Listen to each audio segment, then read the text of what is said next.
How was that, watching that together? Fab. Yeah? It's so lovely to hear everyone laughing, because you always watch TV at home where hopefully your family might laugh, but not usually. But yeah, no, it's fantastic. Next to Pippa with her now grown up children. Oh, just wow. watching her do doing various appalling things. activities. So Victoria, we got to start with you because the idea started with you. Everyone I spoke to last year for the piece was, everyone said, this all came from Victoria Parr. You must be speaking to Victoria Parr. It's all from her brain. What was the seed that bloomed in to this wild show? Yes, well, I'll happily take the credit. I won't take all the blame. It wasn't just me. This was a continuation of an experimental sort of genre experiment, really. We'd done Smack the Pony, and so Channel 4 was incredibly instrumental in saying, let's benefit from the experience we'd had of writing new comedy. We felt we were being quite innovative, and give it a little bit more depth and characters with more, longevity, and make it slightly more drama or sitcom orientated than sketch show. So it was an experiment, a genre experiment, to see if we could do that without, putting together a fairly random collection of material and turn it into something with some heart and some depth. I think we did that, but it was always a bit, a bit of a challenge. Yeah, I'm sure. Can I just ask why is it called Green Wing? Because there was a few little things. It was originally called Doors. I mean, not officially. It was just we batted a lot of names around, and Doors because we were planning very much on doing this sort of sweeping through, using a Steadicam and going from picking up one scene to the next and having a lot of fluidity in the whole thing. And then Peter Fincham, who is the head talkback, which is where we made the show originally, left my office, and on the desk was this little green man with wings. And we've tried to find out whether it belongs to some Marvel world or something, but I don't think it does. Anyway, that became our little emblem, what do you call it? Mascot thing. Yeah. It sits in a drawer at home, and it was sort of green wings, and it just stuck. It just stuck. Little, but people always call it green wings, which it isn't, or the green wing, because it's sort of hospital-y, isn't it? Yeah. People say they really love me in the West Wing. You were quite good at that. I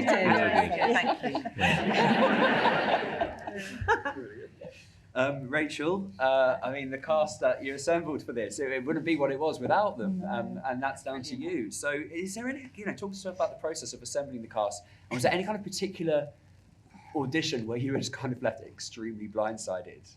Like most of them, because they're all so brilliant. It was a really organic process, which was unusual in those days. So alongside the scripts that we had, there was a lot of encouragement to workshop with actors to see what they would bring to the table as well, and largely a lot of physical stuff they brought to get to the table, which you saw today. And I think that's really unique to why Green was so special, because they're so physically brilliant. And I do remember quite a lot of the auditions, some of the humiliating things I had to do in order to get actors to improvise with me, which was embarrassing, and some of their just brilliant. I remember Michelle's audition. That part, I think, when you first auditioned for it, was only going to be a one-scene part, wasn't it? Yeah, it's quite small. And she came in and you did what was on the script, and then you did an improvised 2 minutes of licking envelopes, which just came out of her brain. And do you want a super sweetie? That was the thing that got me. Super sweetie. And I think we just thought we have to have a lot more of that somehow. So yeah, lots of extraordinary moments of real sort of entertainment. Yeah. I heard a rumour that you get Michelle and Stephen Mangan in a room together and ask them to improvise. Things happen. Babies. Babies. No one is supposed to know about God, that. let's get back to the West Wing. When we were filming there would be a week of like doing stuff in Sue White's office, and you had a basic script, and you would walk through the door, but you'd never know what she would be doing on the other side. And I remember walking in one time, and she went like that, big gob over the room. Wow. I have evolved since then. But that's the thing about Sue, right? Like, because Sue feels like she's very much in her own show, just going around that hospital. But I think at that, maybe Sue came around at the right time of your life to just let those inhibitions go and do those crazy things. I know. What's really worrying is that back then I didn't think there was anything wrong with it. And people kept saying to me, she's a bit wild and a bit crazy, and I was like, really? Because I was quite feral back then. I'm with you on this because people always ask me about the surreal and why it's just surreal, and I always have to say, is it? For me, it's quite a lot of it is kind of the real world as I see it. I know there is some exaggerations, but it's a sport. It's not very far to. No, it's not extreme, and it all seems to fit into my reality. So. Right. Yeah. No, there is now as queer as folk. That's the thing. And you can't believe it until you see it. We're always saying that. So the pilot episode, there was Pippa, you had quite a circuitous route to the series, right? I did. Yeah. I did. Because I was invited in to improvise with everyone with the original cast when they were casting the pilot. And I think it was only me and Tam who were reading for Joanna Clore. So I thought, I'm in quite a good chance because I knew you were doing a lot more Carolines than I was, and I was only doing Joanna. So I thought, I might get this. And then I didn't, and I was quite heartbroken because another brilliant actress, Doone McKeegan, who I have such immense respect for, she played the character in the first pilot episode, and then I'm still not quite sure. I think she wanted to have a baby or do drama, or that there was something that meant that she didn't choose to do it. So they then came back to me about a year later when I waved goodbye to it, and they invited me in to do an entire afternoon improvising with Mark Heap. And this Well, that was quite interesting. and pre-intimacy coordinators. So Yeah. No yoga mats, no sort of, are you okay with this? No nurse in the room, just in case you needed them.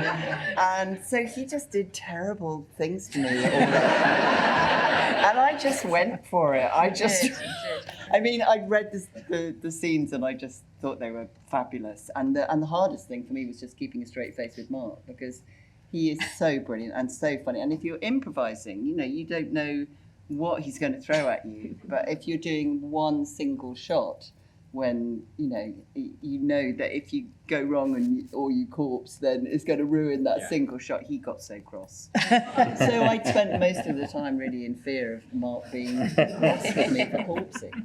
But yeah, so it was quite a circuitous route. He's not here. He's filming in Bristol, so he was going to come, but you can, Yeah. But, Carl, so that was my that was your circuitous route. Yeah. I mean, you made the role your own. I can't imagine you not playing Joanna Clore. We'll get into Joanna Clore in a bit because I've got some clips I want to show. Don't be scared. Carl, your scenes with Julian and Stephen are some of my favourite scenes from the whole thing. Because you said that about Ollie Chris. I did, but you do have a lot of scenes with him as well. Martin Deere he's a bit of the butt of the joke a lot of the times. As an actor, when you're coming in and you're having to improvise a riff and you are the butt of the joke, how do you? It's a bit of a broad question. How do you make that so funny? Jesus. Because I feel like you've got a pretty tougher task than the rest in that respect. Because Martin Deere is kind of the butt of the joke, but yet you bring the laughs. Well, thanks. That's all right. I was just good at being the butt of the joke. I don't know. It was it's quite easy to react, to bounce off. Kind of being persecuted and bullied. And a good example in that episode with you just looking at Stephen and going like that. Yeah, I mean, he only has to open his mouth and it's funny. So, I have funny bones. Funny mouth. Yeah. good at dropping things. It was my first job. I think it was my first TV job. So I was pretty terrified throughout the whole certainly the pilot. I didn't know when people were asking me to find my mark, and so I didn't know what they were talking about. The dropping stuff came naturally, right? Huh? The dropping stuff Exactly, came that was natural, yeah. I thought it was off camera. But you had physicality, just the way you drive that Vespa. Oh. Yeah. It's like, you must have been born like that. I was born like that. ball on the bottom of the So we're going to have the driving. This cues us up nicely for the first clip.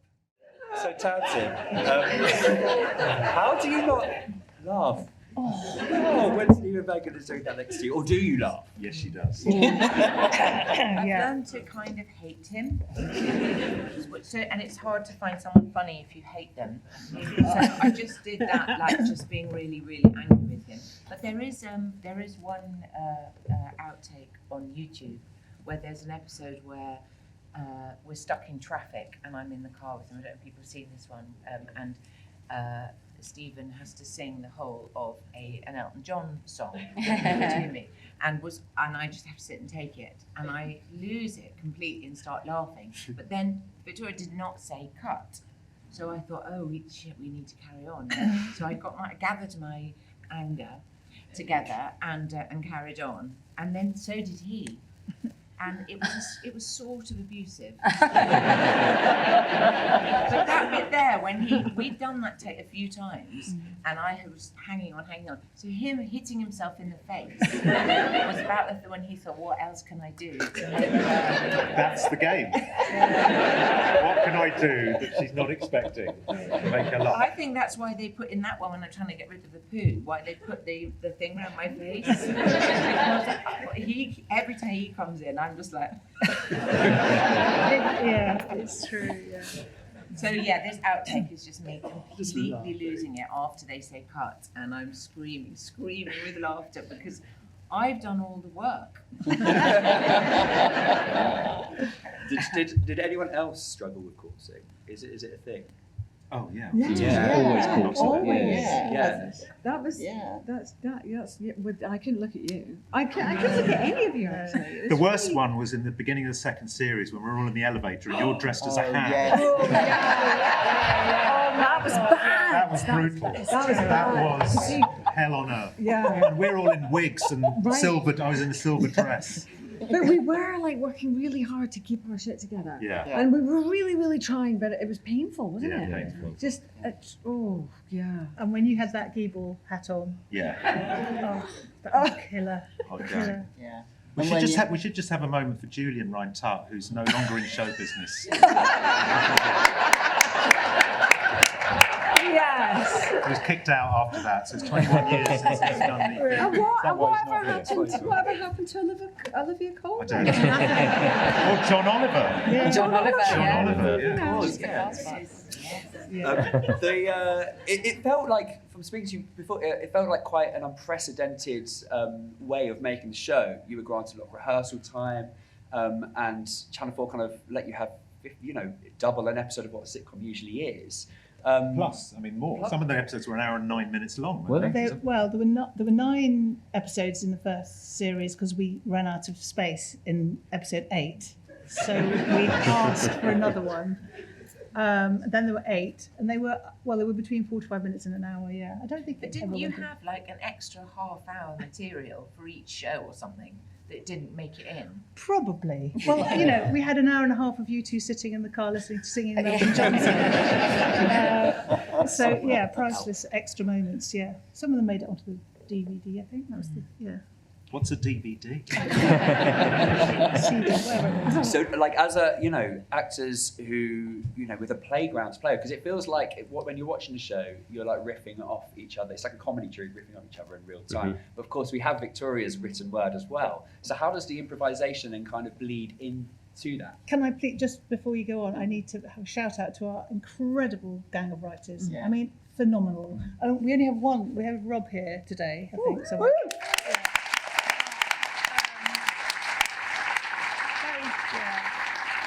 very sadly, we've lost Richard Preddy, who died in lockdown, but we have still a stalwart troupe of Faye Orion and James Henry, and yes, these guys are incredible and embellish and everything, but the show was very heavily written and lots of work and toing and froing between the writers and these guys, and so that we could write their voices. But the scripts were, we'd start with the script. The written one was all, and then they brought their magic too. So. And is there any kind of moments where that you recall where it was like someone did something and you was like, this is going? Oh, all the in time. all the I mean, sorry, if you left Stephen and Julian together, or Stephen and Michelle, or Michelle and anyone, we just lapped it up, or I lapped it up. Just You when encouraged it. You I goaded know, us. I did goad you, but that's because we were so fantastic, all of them, and could flit between emotion and romance and puerile, nonsense, and all that physicality. So if it was a joy, Stephen and Julian left, or Stephen and Tam, all of them, Mark and Pip, every single one of them would, if they ran with it, then you had some absolutely irresistible moments. I remember there was banter before started filming between Julian and Stephen, and Michelle came in and just taking the piss out of each other. Yeah. This was before filming, Yeah. and you were going, look, he's going to say something now. Yeah, You couldn't tell Victoria anything that happened in your real No life. way. No. I was at the National Theatre and I ran into Anna Maxwell Martin, and she said, I'd never met her before, and she said, you remind me of someone. And I said, who? Jerry Seinfeld? No. Pete Sampras? No. She said, the donkey from Shrek. I made the mistake of telling Victoria that, and it went straight into the show. So. I mean, what can you do? And it's followed me around ever since.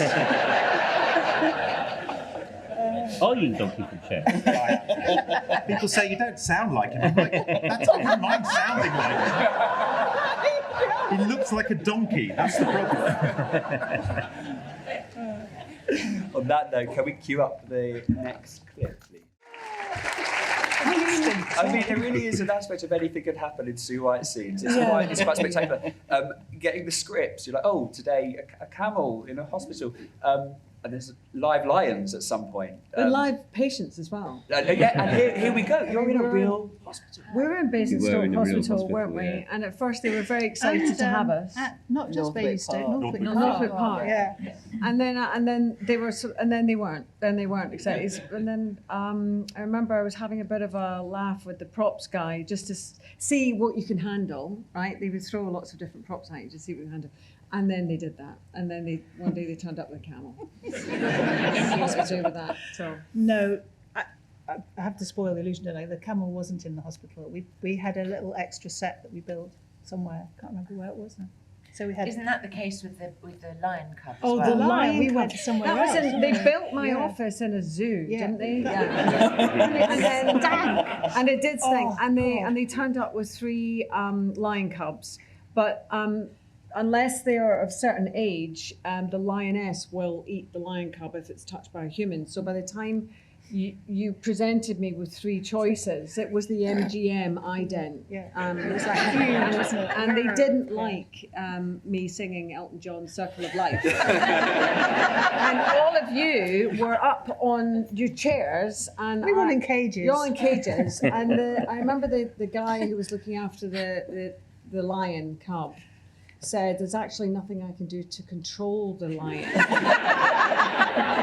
And Victoria was going, "You've got another one in you. Come on." But it was worth it. Absolutely worth it. Yeah. So everyone just cowering and you just... It was just this you know, huge She was giant very cameraman, and, brave. and they Very were just like, "I wouldn't do that. I wouldn't do that." And Victor's, "Come on." And you do, don't you, for the art? Do anything for this woman. But there were also moments as well where, you were given free rein with props. Yeah, so totally. we'd do a scene and I would like go, oh, we've done this out of order, so there's another bit of the story that I just don't know about. But because Sue White is now in a leg cast and on crutches, and it didn't mix with any of the story. No. It's just you had decided that's what you wanted. Yeah. Rob had. It's all Rob's fault. So just the real hospital aspect, let's get at it, because it's fascinating that we're watching real patients getting wheeled past, and characters walking through the corridors shouting all these kind of horrendous things in front of real live patients. Oh yeah, Matt, I did a scene with Julian. We were walking down the corridor. We'd just been playing squash, and I was chucking squash balls over my shoulder during the take. And when they called cut, I turned around and there was a real 80-year-old man who'd just come out of an operation covered in squash-balls. Because the porter was too scared of saying cut. He didn't make it. But it was a funny scene, so... It's gone down in history. Quite often we were in recovery in Basingstoke, filming scenes like that one with a lot of Steadicam movement with the smiley face one. And there were patients who'd just come out of the operating theatre, not quite conscious yet. And the minute they started getting a bit alive, we'd be ushered out the other side. It really was, wasn't it? We've actually supported the NHS. We did. Those hospitals wouldn't exist without the money we gave them. But it's when the real public thought that we were real hospital employees, and they would ask you where such and such was, and in the beginning you try and tell them that you were an actor, and then in the end you just take them there. Just take out their appendix. Take out their appendix. So you got that, a lot of people just coming up and going, Oh, You had to perform an operation once.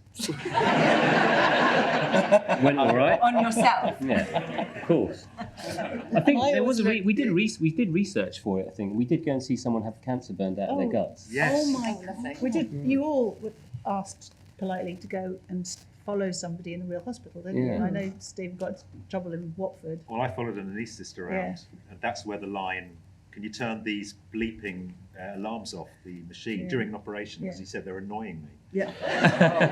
But he was, he could out-guy guys. So I've got to ask you just about becoming Joanna Clore. And one thing I was wondering, and I asked it outside, and I was like, no, I need to save this for this, was, which actor is least like their character? And surely you're up there. I hope so. Oh, yes, of course. Yeah, I think well, and possibly. No.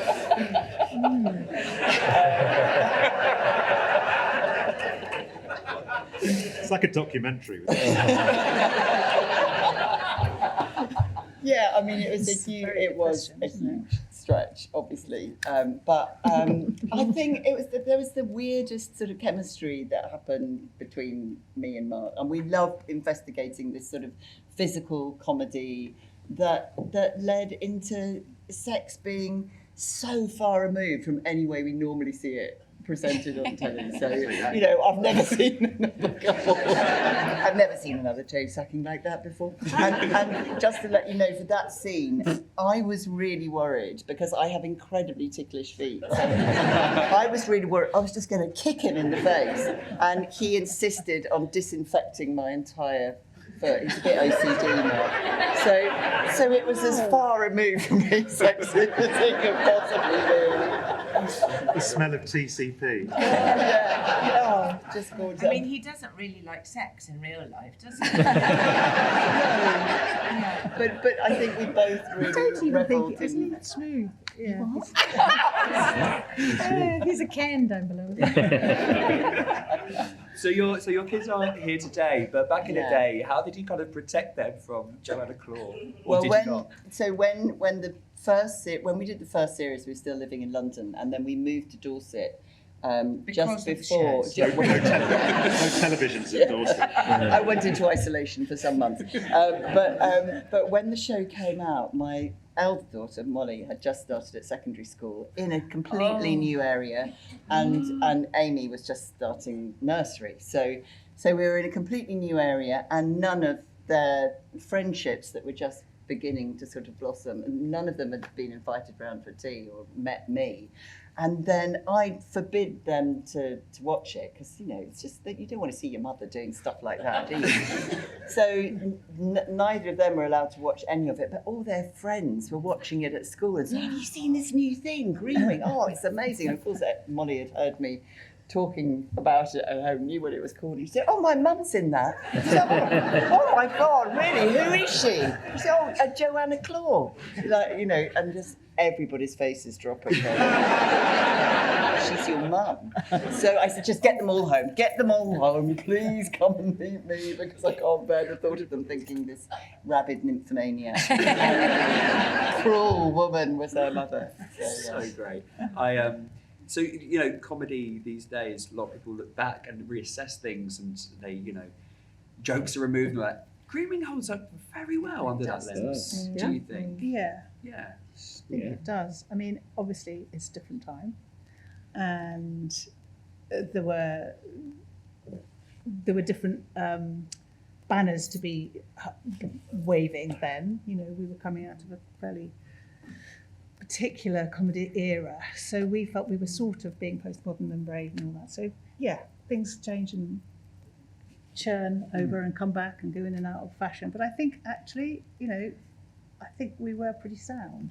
You know, how do you feel about your character? Because you were probably the most most cancelable. most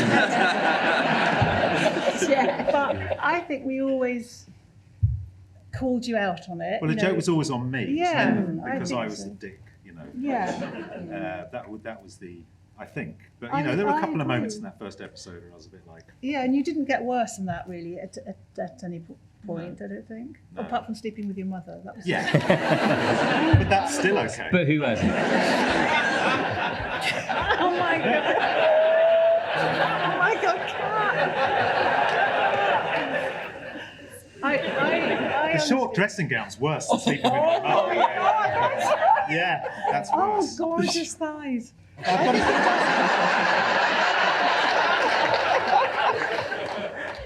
But the reason it works so is because basically we all were trying to make Victoria laugh the whole time. Yes. What Victoria was so Yeah. brilliant at was spotting in each of us what we could do and our potential. And so the characters were based around what we could do, and that It's doesn't amazing. normally happen. It's amazing that she knew that I did Who's the Float. Stephen told her. But that's why it worked, because you weren't trying to fit, you know, a square peg into a round hole. Those characters we created and evolved because Victoria could see stuff in us that would, you know. But also because you know, we did have the luxury of spending time writing and acting symbiosis, you know, and getting your voices heard and all your amazing skill. You know, there's no question this is a particular group of people are you don't get that sort of bunch of talent in one space, do you? But when we were making the pilot, none of us really knew what you were going to do in the edit. No, that's it was true. such a surprise. No. You know, it was such a surprise suddenly having that incredible music and the Physicality. manipulation of the. I mean, the music. Sorry, Jonathan Whitehead, who also is no longer with us, and it's like just, I think, fantastic part of the whole flavour and everything else. And But you would say things like, "Oh, so I just want you to walk down that corridor," and you think, "Oh, that is such a long corridor. This is going to be a really boring show." Not knowing that it was all going to be speeded up and broken down, you know, manipulated. we didn't know in pilot stage quite how we were going to do that. That was very much work in progress. I should explain the process as well, because in my memory, we would get together and there would be a scene, and you would have 6-7 versions of it written by each of the different writers, and we would sit there, we'd read each of the versions, and then we would get up Ignore and it, do your own improvise. thing. And then from all that takes time and money and skill to be the person to pull it all together, because you can have too many ideas very easily, and it's just become a mess. overwhelming as we've been. I mean, it's so unusual to have had the chance to play like that, because you don't get that. The main person missing here is Caroline Leddy, who was our Channel 4 commissioning editor, but so much more than that. She was just our absolute inspirational and collaborator, and fought for us. You know, she fought for those extra episodes, or the extra 10 minutes here, or the workshops. Which, there was a little bit more playroom back then, but you never get that now. But it was the passion with which she fought on our behalf, the trust that the talent and Kevin Ligo too. They had such trust in the fact that they wanted us to develop more, and of course, as soon as they saw this lot, then it was Caroline Leddy and Kevin that really backed us. But they wouldn't make it now. It's too They expensive. couldn't make it now. You know, we're struggling with other shows that are ensemble casts. You can't get the time. You know, you have no rehearsal time, let alone workshop and toing and froing with finding the lovely voices that these guys did. And Julia needed a lot of rehearsal as well. Don't you? Quite painful at times. I'm just speaking the truth. Can we roll another clip, please? So, two-pronged question here. Ending on a literal cliffhanger. When did that come up as an idea? And then also, I want the experience of filming the literal cliffhanger. We struggled with how to end that show, actually. I remember bringing all the writers in for sort of days, thinking, what can we do? We just thought we would like to have a dramatic cliffhanger ending, which we've now perpetuated, actually, in the podcast that we've done as well. So it's a thing now, isn't it? Cliffhanger's literal. It was fun doing it, I think, wasn't it? It was I quite can't nice. remember it. It was windy. We've got some. We were hanging off a cliff Right. in Dover. Because we set up, it did go over the cliff at one point. Yeah, didn't it? yeah. But when we filmed it, we just moved it in 50 yards. Yeah, we had and a give away. rig that dangled. Yeah, I'm sure we broke all the health and safety issues, but We damaged the cliff quite our badly. line producers. I can't. I know it was very windy. You come out and your breakfast would fly off the Yes. thing before you got to the. Yeah. It was exciting. I mean, it was. Yeah. It did feel terrifying being in there. Did it? Yeah. Not much acting Were you required. how close were you to the cliff? Close enough, but yeah. we were looking away from. So we were looking. It was all the danger was behind us, so you could really felt like you were hanging off a Yeah. cliff. You couldn't see. If that thing had dropped off its rig, they wouldn't have gone we'd over have the rig. edge. Oh my god. They wouldn't have. I said, not they would have. Oh right. It's okay. It's okay. I'm there. Is there any more scope for another Audible series, or indeed Green Wing series Well, on with TV? discussions, I think, have been going on. Yeah, I mean, certainly the podcast did very well, and I think Audible have asked us to do more. We're about to try and just plan it, fix it. Anyone been asked? I don't know. Well, it's difficult Write it, because yeah. the longer they leave it, the more expensive. Carl they can't become. remember. Yeah. More Carl can't And then remember the you character. actually can't afford us Yeah, anymore. that's So. true. That's true. Sorry. And we did actually have some conversations about doing a telly, which would be fabulous on one hand, but on the other, you can imagine where these people are in the world and how much they cost and all that. So yeah, don't think that's on the cards, but it's it's a conversation. Can we put it on the cards, please? It's a request from all of us to you.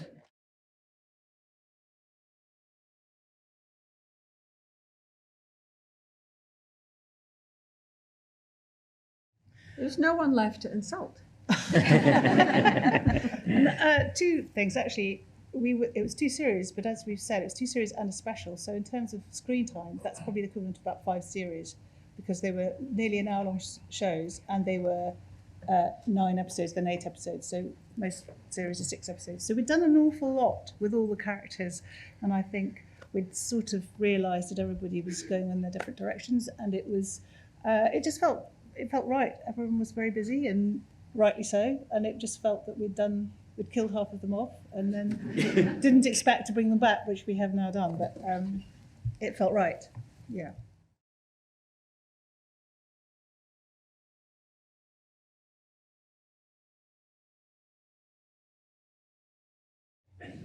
Well, it's whatever you saw in us, really. Yeah, whatever but also we happened couldn't stop on- these. If these two were in a scene together, there was just fantastic chemistry to create something there. It was never specified, was it? It was only referred to vaguely. No, about, I mean, hate is the opposite of love. yeah. So, But that was a good fit for the two of us. But there is that one scene where they just let the cameras roll. Oh, yes, right? and they did go back, You two yeah. then did like the rudest. It was the but we bad. didn't rudest put that out. scene. That was bad. That was Was naughty. bad. Yeah, It was I naughty. still- No, it was bad. still It was feel bad. shame. It was bad. But it was wasn't bad. naughty. You can still. It wasn't see. bad, Yeah. but it was. That really was. We just kept sort of topping each That other. was them, entirely them.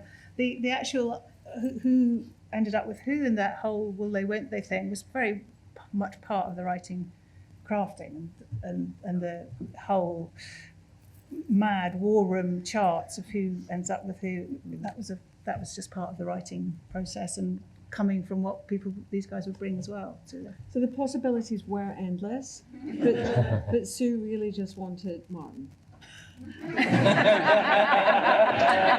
think everybody did. Wasn't interested. She lied.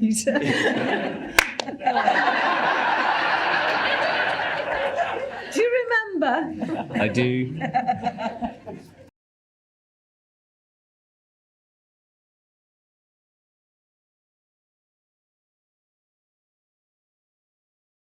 It was Jesus, but the one who we kept back was Valerie, wasn't it? We kept My middle name is Valerie. your middle name, and also somebody else's name we kept back. Well, Julian's. Max What's first Max? name, Yeah. Dr. Mac. McCartney. Oh, that's Yeah, right, Dr. that's McCartney Mac. That came Yeah. out. Gosh, anyone remember from the writing team? So was he actually Jesus? I think he was Let's muted. Go for it. Yeah, Jesus. It never comes up actually in the show.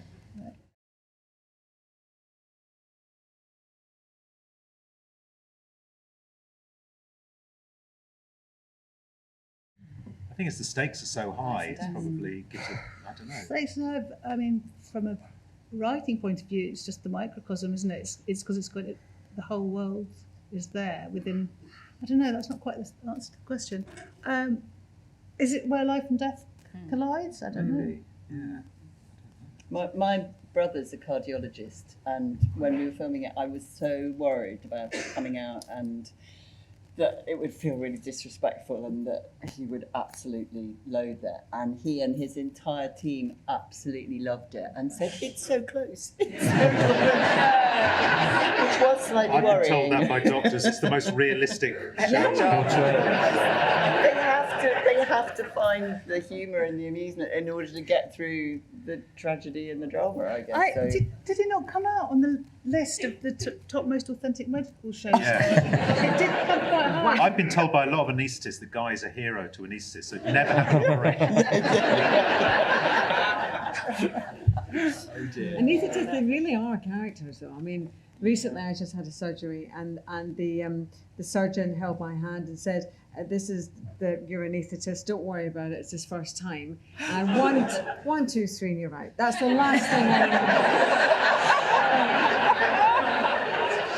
Oh, Charlie Chuckles, Charlie Chuckles. Here I am. They're very funny. Oh, maybe that is what it is. It's the, Yeah. I hope no one's got surgery this week.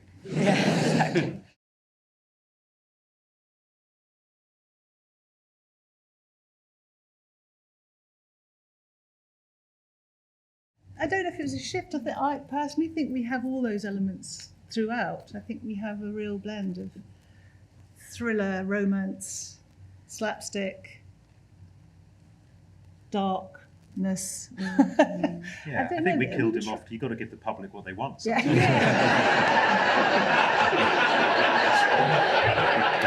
There was a lot of pressure from certain. God, I just revert immediately. You know, it sounds like a joke, but actually, there was such fantastic living conflict between you two, wasn't there? Fabulously We're good friends. competitive, very good friends, but with a fantastic rivalry that just you can't resist. Yeah.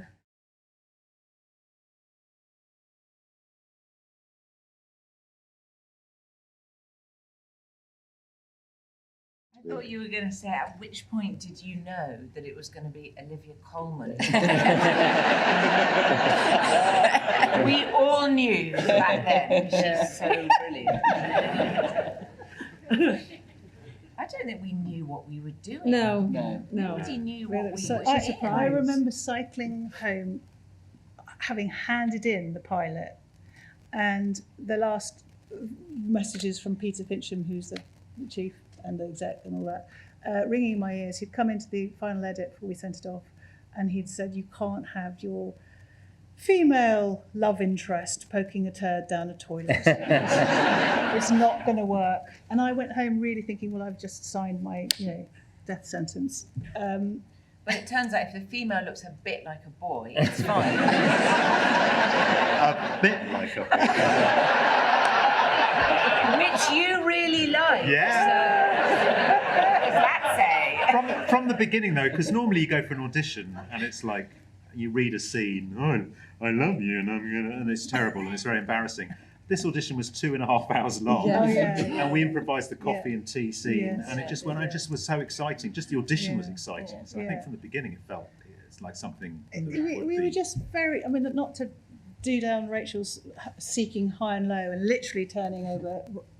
Literally, I drove you mad, didn't I? Saying, so she really scoured the world. But the that alchemy of this lot really doesn't come along very often. And every single one of them, and of course, testament to Rach, but it's because of that combination of chemistry and lovely people. We had a laugh, didn't we? Oh my God. No one was bitchy, or apart from Julian, obviously.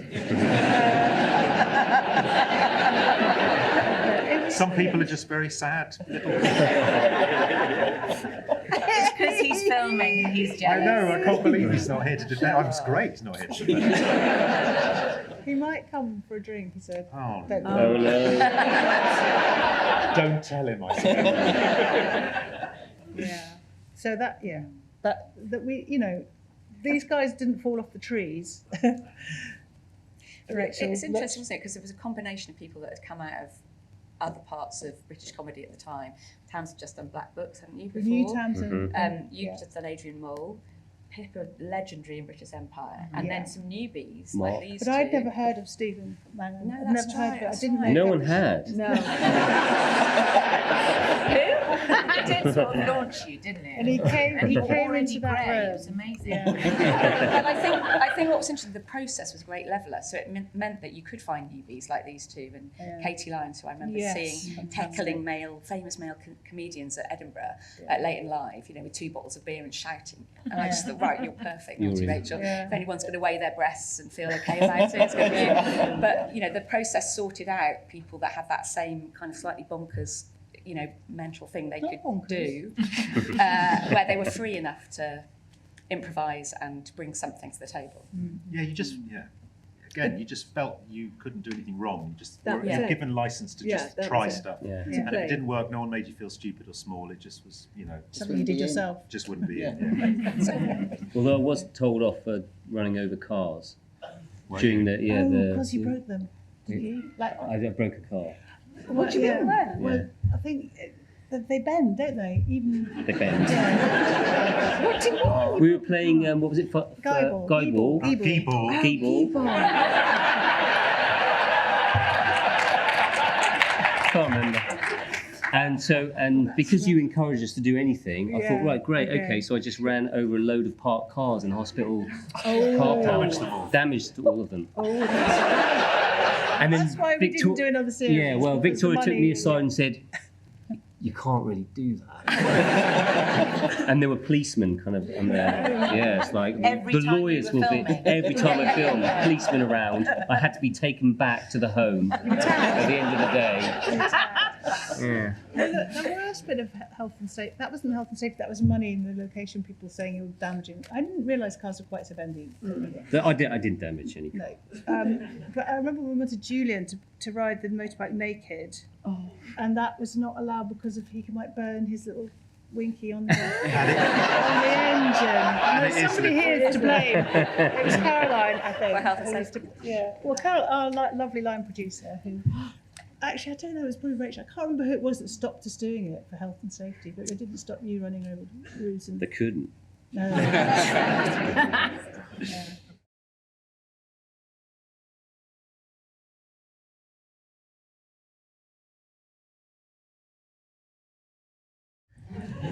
How did it work? Yeah. Well, Michelle, she flew. flies. That's why you were cast, wasn't Yeah, it? flew around the room. That's what happened in that one. Next. It's just another example of the people that we worked with and what they could make happen, and then we made it look better. But then you'd say things like, "Can I have really long arms?" And everybody is laughing, and then you go, "No, I really want long arms." So they go and get. I don't even know where that came from. It's like, Well, where we- did it all? well, we you wanted just long we were arms. working with phenomenal brains, and then we Yeah. got to do it. It was all give and take. It was all swapsies and yeah, lovely. But I I don't know. I was on some kind of winch or something, and Just a I don't know normal how, fly- just quite normal how I flying got up thing. there. Yeah, on Oh, a, no, it was a on a studio. rig. It was a studio. flying rig. In the final, in the special, Balloons. when at the wedding. Oh, sorry. If you've not seen that, I do get married. I'm not going to say who to. That was David. Yeah, we had another series, didn't we, when we were married? Oh.